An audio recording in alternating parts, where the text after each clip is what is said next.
বর্ষাকে উচিত শিক্ষা দিয়ে হসপিটাল থেকে বের করে দিল ডক্টর। খুশি হয়ে যায় মিঠি। হ্যাঁ বন্ধুরা, এমনটাই দেখা যাবে। বিস্তারিত জানতে ভিডিওটিতে লাইক দিয়ে চ্যানেলটি সাবস্ক্রাইব করে দেখতে থাকুন।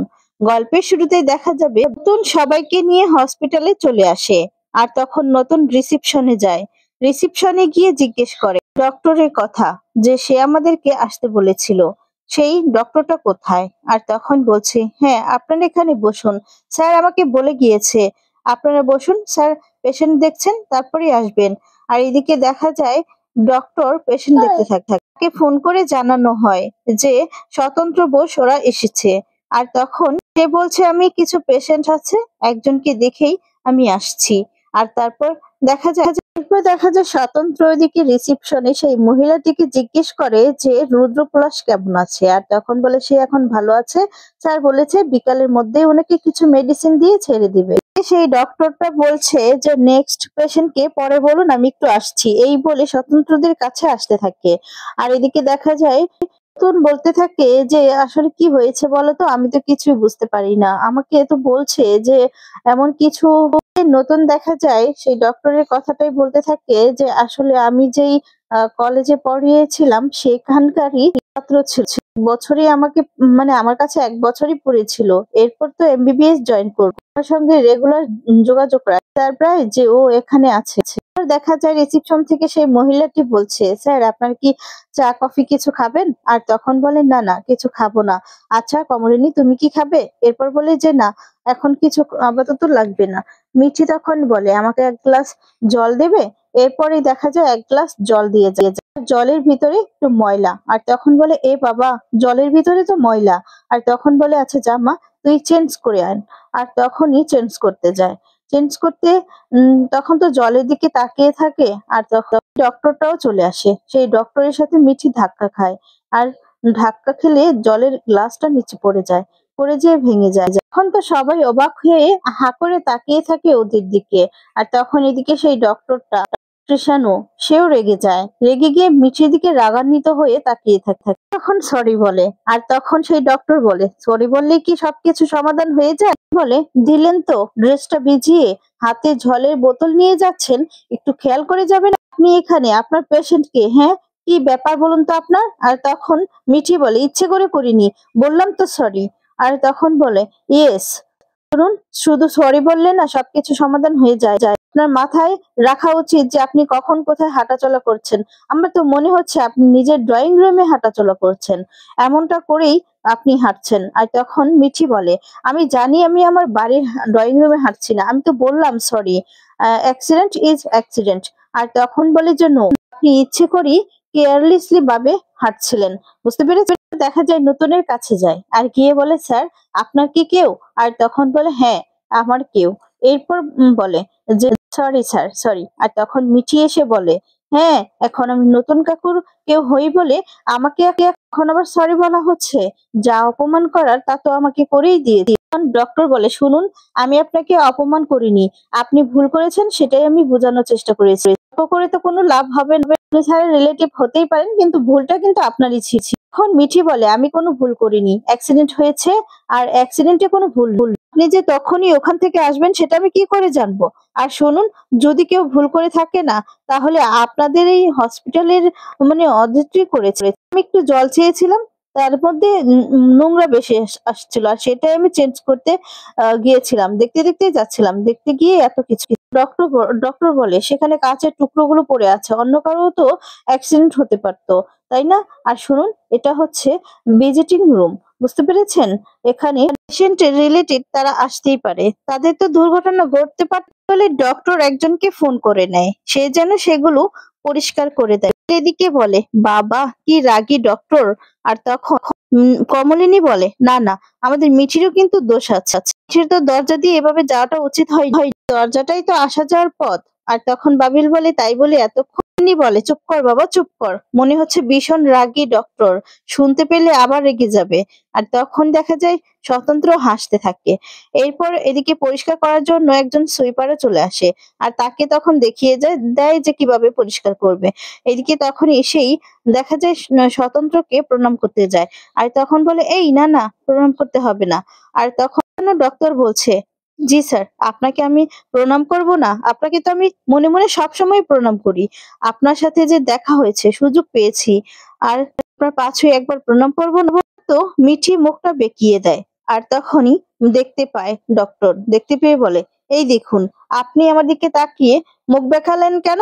কেন বেঁকালেন? আমাকে দেখে মুখ বেঁকাতে গেলেন কেন?" তখন দেখা যায় মিঠি বলে, "আমি মুখ বেঁকিয়েছি, কি করেছি সেটা আপনার দেখার কি দরকার?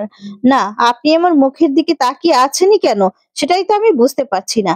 আর তখন আ কমলিনী বলে, "কি হচ্ছে কি মিঠি?" এরপর বলে যে, "মা, উনি কখন থেকে গায়ে পড়ে।" আর তখনই আপনি নতুন কাকুর চেনা তাই। আর তখন বলে, "স্যার, উনি আপনার কে হন?" তখন নতুন বলে, "আমার মেয়ে বলতে পারো। খুব মেজাজি।" আর তখন বলে, "একটু মেজাজি আরকি।" এরপর বলে, "একটু? নেহাত উনি দেখতেই তো আ আ আছি যে উনি কেমন মেজাজি। আর উনি নেহাত মুখটা বেঁকিয়েছে।" তখন মিঠি বলে, "বেশ করেছি। আমার মুখ আমি বেঁকিয়েছি। আপনার কি কিছু যায় আসছে? এসে যাওয়ার তো কোনো কথা নয়।" নাবিল তখন বলে, "মিঠি।" আর তখন বলে, "আরে উনি কখন থেকে আমাকে ইনসাল্ট করছে দেখতে পাচ্ছিস না? অদ্ভুত তো! নতুন কাকুর চেনা হতেই পারে। তাই বলে আমি আমার ইনসাল্টটা কেন মেনে নিব?" আর তখন ডক্টর বলে, "আমি আপনাকে ইনসাল্ট করিনি। আমি আপনাকে শুধু বোঝানোর চেষ্টা করেছি যে পাবলিক প্লেসে কিভাবে যাতায়াত করতে হয়।" মিঠি তখন বলে, "কে আপনি? কোনো দরকার নেই তো আমাকে বোঝানোর। কি দরকার আছে? আমাকে কে আপনি ট্রেনিং দিবেন?" নতুন বলে, "মিঠি।" এরপর বলে, "আচ্ছা ঠিক আছে, আমি চুপ করে আছি। তুমি কথা বলবে তো? কথা বলো, আমি বাইরে আছি।" আর তখন বলে কমলিনী বলে, "এই মিঠি, কোথায় যাচ্ছিস তুই? হ্যাঁ? কথা হবে তো এখানে।" আর তখন বাবিল বলে, "তুই যাচ্ছিস কোথায় বলতো? তুই তো শুনতেই এসেছিস, তাই না?" আর তখন নতুন ডক্টরকে জিজ্ঞেস করে, "আচ্ছা কি হয়েছে বলো তো?" আর তখন সে বলছে, "স্যার, প্রথম কথা আপনাকে আমি বলি, আমি কলে তো আপনাকে অলমোস্ট সব কথা বলেই দিয়েছি। আর আমার কাছে এই কেসটা ১ম এই আসে। কিন্তু তখন আমি বাইরে ছিলাম। তার জন্য আমি দেখতে পারিনি। কিন্তু ফিরে এসে আমি সমস্ত রিপোর্ট গুলো দেখেছি। সব রিপোর্ট গুলো কালেক্ট করতে গিয়ে আমি জানলাম যে আপনি এই কেসের সাথে জড়িত আছেন।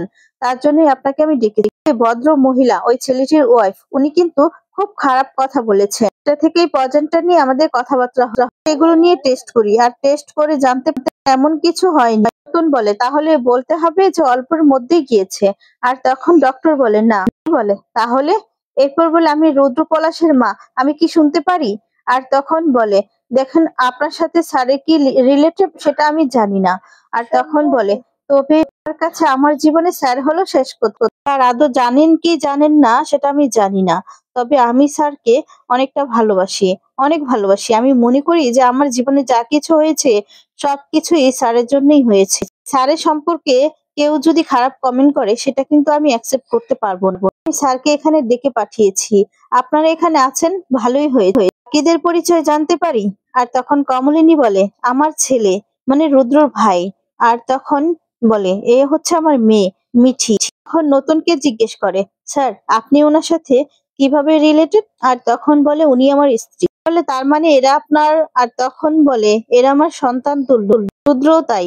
দেখা যায় কমলিনীর কাছে যায়। কমলিনীর কাছে গিয়ে কমলিনীকে প্রণাম করতে থাকে। আর তখন কমলিনী বলে, "এমা, আমাকে কেন আবার?" আর বলে যে, "আপনাকে প্রণাম করব না? স্যার আমার কাছে যা। আপনি যেহেতু স্যারের স্ত্রী, তাহলে আপনিও তো আমার কাছে তাই না? আপনিও তো আমার কাছে গুরু মা। স্যার যদি আমার গুরু হয়, আপনি আমার গুরু।" তখন কমলিনী খুশি হয়ে যায়। নতুনও খুব খুশি হয়। তখন মিঠি বলতে থাকে, "বেশি, বেশি।" আর তখন বাপিল চুপ করতে বলে। মিঠি তখন বলে, "মা, এবার আমরা কাজের কথায় আসি। আমার তো আরো অনেক কাজ আছে। আমাকে যেতে হবে।" আর তখন ডক্টর বলে, "ও, আপনার অনেক কাজ আছে বুঝি? ঠিক আছে, তাহলে আপনি চলে যান। আপনি শুধু, শুধু এখানে দাঁড়িয়ে আছেন কেন? আপনাকে তো আমি ডাকিনি, আমি তো স্যারকে ডেকেছি। স্যারের ওয়াইফ এখানে আছেন, ঠিক আছে। আর বাকি যারা আছেন, যাদের তারা আছেন তারা এখানে নাও থাকতে পারেন। তারা এখান থেকে চলে যেতে পারেন তো। কিন্তু বলছেন আপনার তাড়া আছে, তাহলে আপনি প্লিজ চলে যান। যান, আপনার যদি তাড়া থাকে তাহলে আপনি চলে যেতে পারেন। এখানে আপনার কোনো প্রয়োজন নেই।" তখন দেখা যায় নতুন বলে, "আমার সেই রাগী স্টুডেন্টটা, তাই না? সেই আগের মতোই আছে। আমি এতদিন জানতাম যে আমার এই মেয়েটা মিঠি, ও হয়তো রাগী, কিন্তু তুমি তো ওকে ছাড়িয়ে গিয়েছি।" ডক্টর বলে, "না স্যার, অ্যাকচুয়ালি উনি তো খুব তাড়া দেখাচ্ছে। আমি অন ডিউটি, অথচ আমার তাড়া নেই। উনার আমার থেকেও বেশি তাড়া।" আর তখন নতুন হেসে, "আমি ওনাকে বলছি চলে যেতে। উনার যদি সত্যি কাজ থাকে, সত্যি ওনাকে ডাকিনি এখানে। আর তখন মিঠি বলে, আপনি আমাকে ডাকবেন তবে আমি এখানে আসবো। আমার দাদাভাই এখানে ভর্তি আছেন, তার জন্যই আমি এখানে এসেছি। তাহলে আপনি আপনার দাদাভাইয়ের কাছে যাচ্ছেন না কেন? এখানে দাঁড়িয়ে আছেন কেন? আপনি যান, আমি তো স্যারকে ডেকেছি, স্যারের সঙ্গে আমার কথা আছে, আপনার সঙ্গে নেই। আর তখন মিঠি বলে, নতুন কাকু, আমি আমার দাদাভাইয়ের কাছে যাচ্ছি। তখন বলে, তুই তোর দাদাভাইয়ের কাছে যাবি? সেখানে কিন্তু তোর বৌদিভাই রয়েছে, সে কি তোকে দেখা করতে দেবে? তোর তো তেমন তাড়া নেই, কিসের এত তাড়া? আর তখন চুপ করে বলে, দেখ না, উনি যে কারণে আমাদের ডেকেছেন সেটা শোন না, সেটা তো শোনার দরকার আমাদের, বল, তুই তো বড় হয়েছিস। আর তখন মুচকি মুচকি হাসতে থাকে। আর তারপর দেখা যায়, বলে, আপনি হাসছেন কেন? এরপর বলে যে, না স্যার বললেন না যে আপনি বড় হয়েছেন, তাই আর কি। আর তখন বাবিলও হাসতে থাকে। আর তখন মিঠি বলে, আপনার কি সন্দেহ আছে আমি হয়েছি কি হইনি? আর তখন দেখা যাবে যে নতুন বলে, মিঠি কিন্তু খুব ভালো স্টুডেন্ট, কিন্তু সায়েন্স নিয়ে পড়াশোনা করেছে, বাইরে যাওয়ার কিন্তু অনেকগুলো চান্স পেয়েছে, কিন্তু বাড়ির নানান ঝামেলার কারণ আর পারিবারিক সমস্যার কারণেই ও যেতে পারেনি বাইরে। দেখা যাবে ডক্টর বলতে থাকে, স্যার এর সাথে কিন্তু ম্যাচুরিটির কোনো সম্পর্ক নেই। আর তখনই মিঠি রেগে যায়, মিঠি রেগে গিয়ে বলতে সেকেন্ড, আপনি কি বলতে চাইছেন? আমি আমি ইনম্যাচিওর? আর তখন বাবিল বলে, আরে না না, ঠিক আছে ঠিক আছে, আচ্ছা চুপ কর না মিঠি। বলে, সত্যি বলতে কি? এরপর মিঠি বলে, আপনার সত্যি কথা শোনার আমার কোনো আগ্রহ নেই। আর তখন বলে যে, সত্যি কথা শোনার কজনেরই বা আগ্রহ থাকে, কারণ সবাই তো আর আপনার মতো না। দেখা যায় নতুন বলে, আচ্ছা হয়েছে হয়েছে, এবার কাজের কথায় আসা যাক, যে এই জন্য ডেকেছো সেই জন্য বলো, আমার ইনস্টিটিউটে কাজ আছে তো। আর তখন বলে, স্যার আমিও দুজন পেশেন্টকে বসিয়ে রেখে এসেছি, এতদিন পরে আপনার সাথে দেখা হলো স্যার, তাই আপনাকে ছাড়তে মন চাইছে না। আর তখন বলে, স্যারের সাথে এক কাপ চা খেতে পারবেন? আর ম্যাম আপনিও, আর আমার দুজন পেশেন্ট রয়েছে, আমি তারপরে কফি শপে যাব। উনি বলে, সেসব হবে ক্ষণ, আগে ব্যাপারটা কি সেটা শুনি, আমার না বড্ড টেনশন হচ্ছে। আর তখনই সেখানে বর্ষা চলে আসে। বর্ষা এসে ডক্টরকে বলতে থাকে যে, স্যার আমি শুনলাম যে আপনি এখানে, তাই আপনার সাথে দেখা করতে আসলাম। আপনি নাকি রুদ্র কিছু মেডিসিন চেঞ্জ করবেন, তার জন্যই আর কি। আর তখনই দেখতে পায় সেখানে কমলিনী, স্বতন্ত্র সবাই। আর তখনই দেখা যায় বর্ষা বলতে থাকে, বাই দ্য ওয়ে, এনারা দলবল মিলে ঢুকে পড়েছেন কেন এখানে? আপনি এবার অ্যালাউ করেছেন কেন? স্যার আপনি কি, আমি বলেছিলাম না যে আমার হাজবেন্ডের আজকে যেই অবস্থা, তার জন্য কিন্তু ওনারা হাজবেন্ডের ব্যাপারে কিন্তু ওনাদেরকে কিছু বলার কোনো দরকার নেই, ইনফরমেশন কিচ্ছু বলার দরকার নেই। কমলিনী নতুন ওদেরকে বলতে থাকে, কেন এসেছেন আপনারা বলুন তো, কেন এখানে এসেছেন? কি দরকার আপনাদের? কি করতে এসেছেন এখানে? আমার জীবনটা তো শেষ করে দিয়েছেন, শেষ করে দিয়ে এখানে কথা বলতে এসেছেন? আপনাদের এখানে কোনো প্রয়োজন নেই, গেট আউট, আপনারা এখান থেকে চলে যান। স্যার আমার হাজবেন্ডকে ওরা মেরে ফেলতে বসেছিল, দরদ দেখাতে এসেছে, এখন ডাক্তারের সাথে কথা বলতে এসেছে, কোনো দরকার নেই, চলে যান এখান থেকে। আর তখন সেই ডক্টর বলতে থাকে, সেটা কি আপনি ডিসাইড করবেন? অনেকক্ষণ ধরে কিন্তু আপনি অপমান করছেন ওনাদেরকে, আমি শুধু দেখছি, কিছুই বলছি না। ওনাদেরকে কিন্তু আমি ডেকেছি, আপনি অনেকক্ষণ ধরে যেই ধরনের আচরণ করছেন সেটা কিন্তু এখানে অ্যাকসেপ্টেড নয়। আপনি কাকে বের করে দিতে চাইছেন? কাদের বের করে দিবেন আপনি? এই হসপিটাল থেকে কাউকে বের করার রাইট আপনাকে কে দিয়েছে? এই হসপিটালটা কি আপনার? একটা পাবলিক প্লেস, এখানে অনেকেই আসতে পারে, যাদের পেশেন্ট আছে এখানে তারা আসতেই পারে খোঁজ নেওয়ার জন্য। উনি হাজবেন্ডের, মানে উনি আপনার হাজবেন্ডের মা, ওনার সন্তানের কোনো খোঁজ নেওয়ার কোনো অধিকার নেই, শুধু আপনারই আছে। কোথায় লেখা আছে এটা? কোন মহাভারতে? আর তখন বলে, স্যার আপনি জানেন না, আপনাকে আমি বলেছিলাম তো এদের জন্যই এই অবস্থা। আর তখন বলে, just set up, just set up, আর একটা কথাও আমি শুনবো না। এবার যদি আপনি বাড়াবাড়ি করেন তাহলে কিন্তু আমি থানা পুলিশ করব, আমি থানা পুলিশ করব। আপনার হাজবেন্ড পয়জন নেননি, আপনার হাজবেন্ড জাস্ট জ্বর কমার ওষুধটা একটু বেশি খেয়ে নিয়েছিল, সমস্ত রেকর্ড কিন্তু আমাদের কাছে আছে, পুলিশ কেস হবে। ইনফ্যাক্ট আমি নিজে পুলিশকে কিন্তু সবকিছু সাবমিট করব। আপনারা সবাই মিলে একটা নাটক করেছেন, এটা একটা ড্রামা। আর তখন এই সমস্ত কথা শুনে তো স্বতন্ত্র সহ মিষ্টি সহ সবাই অবাক হয়ে যায়। আর তখন বলতে থাকে, কিন্তু পুলিশকে বলতে বাধ্য হব যে উনি উনি মানসিক প্রেসার করে জ্বরের ওষুধটা একটু বেশিই খেয়ে ফেলে। আপনাকে একটা কথা পরিষ্কার করে বলে দিচ্ছি, আমি কিন্তু অলরেডি দুয়ে দুয়ে চার করে ফেলেছি। আপনি হয়তো ভুলে যাচ্ছেন ম্যাডাম, আপনি অনেকক্ষণ ধরে আমাকে অনেক কথা বলেছেন, আপনি এটাও ভুলে যাচ্ছেন যে আমি ওনাদেরকে কিন্তু চিনি, বুঝতে পেরেছেন? আর ওনার নাম এই কেসে উঠে পড়েছে দেখেই কিন্তু আমি ওনাকে এখানে ডেকেছি। এজেন্টটা কিন্তু আমাদের কাছে আছে, সেগুলো কিন্তু টেস্ট করা হয়েছে। সেই টেস্টের রিপোর্ট গুলো কিন্তু আমাদের কাছে একটা কথাও বললে কিন্তু আমি পুলিশকে ইনফর্ম করতে বাধ্য হব। আপনাকেও আর আপনার হাসব্যান্ডকেও দুজনকেই কিন্তু আমি থানায় পাঠাবো। তখন এই কথা শুনে বর্ষা অবাক হয়ে বলে, কারণ আপনি অনেকক্ষণ ধরে ওনাদেরকে হিউমিলিয়েট করছেন, অপমান করছেন। আর তখন বলে, এখান থেকে যান, যান এখান থেকে। ওষুধ যা চেঞ্জ করা আছে আমি চেঞ্জ করে দিব। আপনি দয়া করে প্রেসক্রিপশনটা রিসিপশনে রেখে যাবেন। কি হলো, যান এখান থেকে, আপনাকে তো দাঁড়াতে বলিনি, আপনি যান এখান থেকে। আমাদের কিছু পার্সোনাল কথা আছে, আমি সে কথাগুলো বলবো, প্লিজ আপনি এখান থেকে যান, যান বলছি। আর তখন বর্ষা অবাক হয়ে তাকিয়ে থাকে, আর একটা কথাও বলতে পারে না। আর তখন বলে, আপনি কিন্তু আমাকে অপমান করছেন, আপনি পেশেন্ট পার্টিকে ইনসাল্ট করার কিন্তু কোনো অধিকার নেই। আর তখন বলে, আপনি যেই হন না কেন, আপনি হয়তো ভুলে যাচ্ছেন আপনি কিন্তু আমার অন্য পেশেন্ট পার্টিকে অপমান করেছেন। আর তখন please please leave, please get out. আর তখন বর্ষা অবাক হয়ে যায়। বর্ষা বলে, ঠিক আছে, আমিও তাহলে। আর তখন বলে, হ্যাঁ আপনি করুন, আপনার যা খুশি আপনি তাই করতে পারেন, আমার কোনো অসুবিধা নেই। আর তখন বর্ষা বলে, আমি সিইও কে মেল করব। তখন বলে, আপনি যাকে খুশি তাকে মেল করতে পারেন, আমার কোনো সমস্যা নেই, কিন্তু এই মুহূর্তে আপনি এখান থেকে যান, প্লিজ এখান থেকে যান, এখান থেকে বেরিয়ে যান। আর তখন বর্ষা বর্ষা উচিত শিক্ষা পেয়ে সেখান থেকে চলে যায়। আর তারপর স্বতন্ত্র বলে, আসলে কি হয়েছে? তখন বলে, সরি স্যার, বলে, স্যার আমার সামনে দাঁড়িয়ে আপনাকে কেউ এভাবে অপমান করবে সেটা আমি মেনে নিতে পারি। বলে, আপনি আপনার ছেলে বললেন তো, আসলে কি হয়েছে জানেন তো, উনি জ্বরের ওষুধটা একটু বেশি খেয়ে ফেলেছে, তাছাড়া উনি পয়জন বা কিছু খাননি। আর সেটা আমরা বের করেছি, সেগুলো সমস্ত কিছু টেস্ট করেছি, সমস্ত কিছু তখন খুলে বলে, সমস্ত কিছু খুলে বললে নতুন তখন বলে, কমলিনী, তাহলে বোধহয় আমি সবকিছুর জন্য দায়ী নয়। কমলিনী তখন বলে, প্লিজ তুমি আমাকে ভুল বুঝো। বিল তখন বলে, থ্যাংক ইউ সো মাচ, আপনাকে অনেক ধন্যবাদ। আর তখন সেই ডক্টর বলে, আপনি শুধু ধন্যবাদ দিলে হবে? আমার বোন তো তখন থেকে আমাকে অপমান করেই যাচ্ছে। আর তখন বলে, আপনার বোনের চোখে তো বিষ হয়ে গেলাম আমি, কিন্তু স্যারের বাড়িতে যদি না যাই, জমিয়ে যদি এক কাপ চা না খাই, তাহলে কি হবে নাকি? আর তখন দেখা যায় কমলিনী বলে, নিশ্চয়ই বাবা, তুমি আসবে, তোমার স্যারের বাড়ি মানে তো তোমার বাড়ি। তখন বলে, দেখুন আপনি যদি না আসেন তাহলে কিন্তু আমরা ভাববো যে আপনি কিন্তু রাগ করেছেন। বলে, আমার মনে হয় আমরা দুজন সমবয়সী, আপনি না বললে কি চলে না? না, তুমি করে বললেই ভালো। আর তখন বাবিল বলে, আচ্ছা ঠিক আছে, আসবে বলো। আর তখন বলে, "আর যাবো, মানে যাওয়াটা কি ঠিক হবে? হয়ে যাবে না তো?" তখন নতুন হেসে দেয়। আর নতুন তখন বলে, হ্যাঁ আসবি আসবি, তুই কিন্তু সেই একই রকম আছিস। সরি, তোকে তুই বলে ফেললাম। আসলে কি বলতো, এতক্ষণ তুমি তুমি করতে করতে না আমার অস্বস্তি বোধ লাগছিল, তাই এতক্ষণে আমি একটু কমফোর্টেবল। আর তখন বলে, আমিও তাই দেখছিলাম স্যার, আপনি কতক্ষণে নিজের খোলস ভেঙে আমাকে তুমি থেকে তুই নিয়ে এসেছেন। এই বলে হাসতে থাকে। এরপর বলে, স্যার তাহলে এই রবিবারেই যাচ্ছি, ঠিক আছে? পেশেন্টকে নিয়ে কোনো চিন্তা করতে হবে না, এখন সে কিন্তু একদম সুস্থ আছে, আর আমি তাকে বিকেলের মধ্যেই ছেড়ে দেব। আর পুলিশ কিন্তু আপনাদের বাড়িতে যেতে পারতো, কিন্তু আমি কিন্তু আটকে দিয়েছি। আমি যদি কালকেই ছেড়ে দিতাম তাহলে আজ হয়তোবা পুলিশ আপনাদের বাড়িতে যেত। আর পুলিশ যখন আসবে আমি পুরো সময়টাই সেখানে থাকবো, পুলিশ হসপিটালে আসবে, আপনাদের কোনো চিন্তা করার দরকার আপনার তো ক্লাস আছে, তাই আপনি এগিয়ে যান স্যার।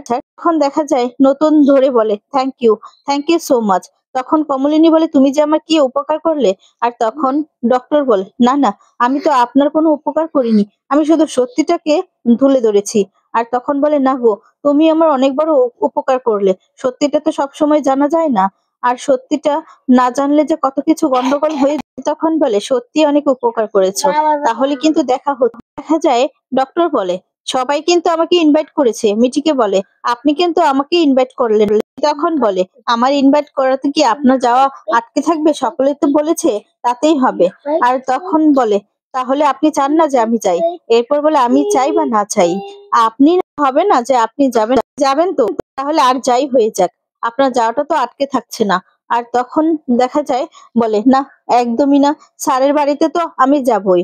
আর সত্যি কথা বলতে, স্যারের জীবনে এত বড় একটা মানে এত বড় একটা দিন গিয়েছে, আমি সেটা মিস করেছি, সেটাকে যে আমি এখন সেলিব্রেট করব না তা তো হতে পারে না।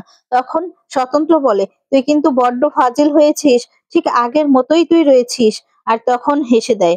এরপর বলে, তুই কিন্তু ভুলে যাস না, আমি কিন্তু তোর স্যার।